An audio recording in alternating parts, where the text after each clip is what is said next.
মাই dear students তোমালোকৰ হৈ যোৱা মেট্ৰিক পৰীক্ষাৰ যিখন তোমালোকৰ এনসাৰ স্ক্ৰিপ্ট বা উত্তৰ বহীখন বা OMR शीटখন তোমালোকে যদি মানে ৰিচেক কৰিব বিচাৰা তেতিয়াহ'লে ৰিচেক কৰিব পাৰিবা কিন্তু তোমালোকে ৰিচেক কৰিবানে নাই মোৰ ভিডিওটো সম্পূৰ্ণ চাবা চোৱাৰ পিছত তোমালোকে নিজাববীয়াকৈ সিদ্ধান্ত গ্ৰহণ কৰিবা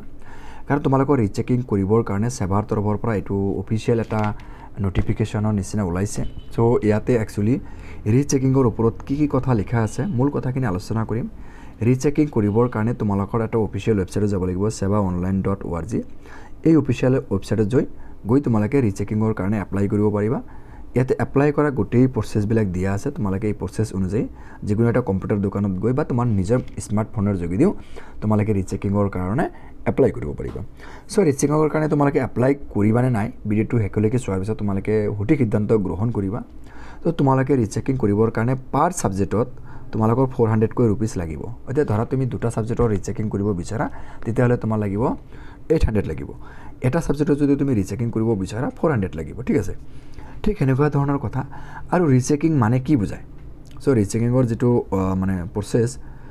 প্ৰসেসটো ইয়াতে ধুনিয়াকৈ দিয়া আছে এই প্ৰসেস অনুযায়ী তোমালোকে ৰিচেকিং কৰিব পাৰিবা ইয়াতে প্ৰসেসটো মই ক'বলৈ গ'লে ভিডিওটো বহুত বেছি দীঘলীয়া হ'ব মই জাস্ট মূল কথাখিনি মানে সামাৰিখিনি আলোচনা কৰিম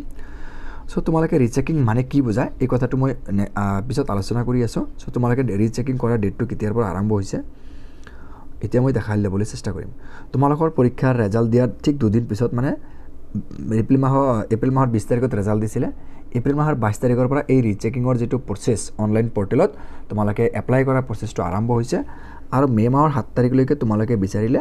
ৰিচেকিংৰ কাৰণে এপ্লাই কৰিব পাৰিবা আৰু লগতে তোমালোকে যদি OMR शीट তোমালোকে যেটো OMR शीट ফিল আপ কৰিছিলা সেই OMR शीट আৰু এনসাৰ কিটো পাব বিচাৰা তেতিয়া হলে কিন্তু ইয়াতে সেই প্ৰসেসটো দিয়া আছে তোমালোকে এবাৰ মানে কম্পিউটাৰ দোকানত গলে হেতু তোমালোকে কৰিব পাৰিবা যে তোমালোকৰ যেটো OMR शीट আৰু এনসাৰ কি হহ তোমালোকে পাব বিচাৰিলে হেতু এপ্লাই কৰিব পাৰিবা সো এপ্লাই কৰা প্ৰসেসটো মই নকম এই ভিডিওটোত সো এতিয়া তোমালোকে একচুয়ালি ৰিচেকিংৰ কাৰণে এপ্লাই কৰিবানে নাই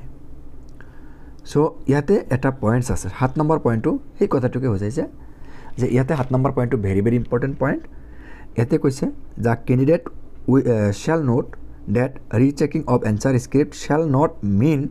re-evaluation of the answer script মানে তোমালোকৰ যেটো উত্তৰ বহি আছে answer script আছে সেই answer script ৰিচেকিং মানে এইটো নহয় যে তোমাৰ answer script আকৌ পুনৰাই মূল্যায়ন কৰিব আকৌ পুনৰাই এটো চাব তাৰ মানে ৰিচেকিং মানে এইটো নহয় ৰিচেকিং মানে কি বুজাইছে ইয়াতে ৰিচেকিং shall number 1 পইণ্টটো আছে retotalling of marks awarded by the examiner মানে যিজন এক্সামিনাৰে কি কৰিছে তোমাৰ বহিটো চাই মাৰ্কখিনি টোটাল কৰিছে হেতু আকৌ এবাৰ পুনৰ হিসাব কৰি ৰিটোটালিং কৰা হ'ব মানে এবাৰ টোটাল হিসাব কৰিছে হেতু আকৌ পুনৰাই টোটাল হিসাব কৰা হ'ব ৰিটোটালিং কৰা হ'ব ঠিক আছে এক নম্বৰ পয়েন্ট যে এক্সামিনাৰে চাই যে তোমাৰ নাম্বাৰ বিলাক দিছে ধৰা এক নম্বৰ কোৱেশ্চনত 2 নম্বৰ আছে 2 নম্বৰ দিছে 3 নম্বৰ কোৱেশ্চনত 4 নম্বৰ দিছে এইবিলাক টোটাল লাষ্টত যে হিসাব কৰিছে সেই হিসাবটো আকৌ হিসাবটো কৰিব যে হিসাবটো আসলে ঠিক আছে না নাই কিতাবা দেখা যায় যে এই হিসাব কৰাৰ ক্ষেত্ৰত অলপ মানে প্ৰবলেমছ হয় কিতাবা অলপ মানে হিসাবৰ মানে প্ৰবলেমছ হয় টোটাল হ'ব লাগিছিল ধৰা তোমাৰ টোটাল হ'ব লাগিছিল 30 তাতে হয়তো তোমালোকৰ টোটাল কৰোতে ভুল বখত 28 বুলি লিখিছে বা এনেকুৱা টাইপৰ হ'ব পাৰে টোটাল কৰোতে কিবা ভুল হৈছে তেতিয়া হলে তোমাৰ এইটো ৰিটোটাল কৰিব ঠিক আছে এক নম্বৰটো ৰিটোটাল মাৰ্কটো ৰিটোটাল কৰিব আকৌ মানে গণনা কৰিব 2 নম্বৰ পইণ্টত কোৱা হৈছে assessment of answers which have been left out unevaluated হয়তো তুমি কিছুমান কোৱেশ্চন আনসাৰ কৰিছা হয়তো এটা কোৱেশ্চন বা দুটা কোৱেশ্চনৰ আনসাৰ ইভালুয়েট কৰা নাই হেতু লেফট পৰি গৈছে এনেকুৱা হয় যে এটা তোমাৰ কোৱেশ্চন বহিখন বা তোমাৰ আনসাৰ বহিখন তোমালোকৰ যেটো আনসাৰ স্ক্ৰিপ্ট বা মানে তোমাৰ উত্তৰ বহিখন চেক কৰিছে কিন্তু এটা দুটা কোৱেশ্চনৰ আনসাৰ তুমি আনসাৰ ঠিকই কৰিছা কিন্তু এটো চেক কৰা হোৱা নাই কিবা কাৰণত মানুহ মাত্ৰেই ভুল হয় এনেকুৱা যদি কোনো এটা কোৱেশ্চনৰ আনসাৰ লেফট পৰিছে মানে বাদ পৰিছে এটো ইভালুয়েট কৰা নাই হেতুহে ইভালুয়েট কৰিব ঠিক আছে যিবোৰ অলৰেডি ইভালুয়েট কৰা হৈছে হেবোৰ কিন্তু ইভালুয়েট নকৰে ঠিক আছে 3 নম্বৰটো আছে correction of wrong entry of marks of any manner nature মানে তোমাৰ ধৰা তোমাৰ কোৱেশ্চনৰ আনসাৰ বিলাক কৰিছা কৰাৰ পিছত